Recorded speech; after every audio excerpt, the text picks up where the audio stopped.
only like 6 months earlier, he was actively on a bowling league, and he was a firefighter. He was an ex-firefighter in the town of Quincy, and he had a big network of friends that were ex-firefighters and cops in Quincy. And when she called me, she said that her marriage was suffering because her dad was no longer sleeping. He was up all night wandering around and getting into things, moving furniture, doing just really strange things. And so either she or her husband had to stay up with him 24 hours a day. And it was beginning to take a toll on her marriage, and her husband was amazing. She couldn't say enough great things about the help that he was giving to her dad, but it was getting to the point where he had to help him to take a shower and to start to go to the bathroom, and it was becoming uncomfortable for them.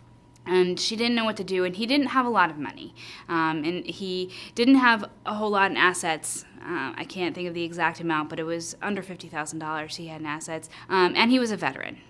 So in speaking to them and learning that he may be eligible for a benefit called aid and attendance that pays towards the cost of assisted living or home care, he could be eligible for that. And then I made some calls around the area and found out that if he was willing to share an apartment with another gentleman and he was eligible for the aid and attendance benefit, that he could afford to be in, there was one assisted living that he could afford with his income. And it turned out that we went to tour the community. I went to tour the community with the family, and they really liked it a lot. They weren't so sure about their dad sharing a studio apartment with another gentleman, but they knew that the only other alternative would be to have him go to a nursing home.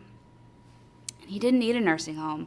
He had no true medical need. He just needed supervision 24 hours a day. He needed someone to make sure that he wasn't getting himself into trouble or doing anything dangerous. And it was really hard for her to let go. She'd been caring for him for a while, and she didn't want to accept that she couldn't do it anymore. When in talking to her, I tried to help her understand that when he was in the hands of a professional caregiver, that even though they're not his daughter, that in many ways they're better equipped to provide care for somebody because they're not related to him, and that once he got settled into that community, she was going to have her relationship with her dad back. It took him well over a month to settle in, but when I eventually called her and said, "How's your dad doing?" She said, "He's great. He's great. He's doing really well. He's being well taken care of. And you know what? My husband and I have had a chance to go on vacation. I felt comfortable going away knowing that he was being taken care of. My daughter just had a baby in California, and I got to go out and visit her. Thank you so much for helping, because we would have never found this, and he would be in a nursing home right now if we hadn't contacted 2Sisters."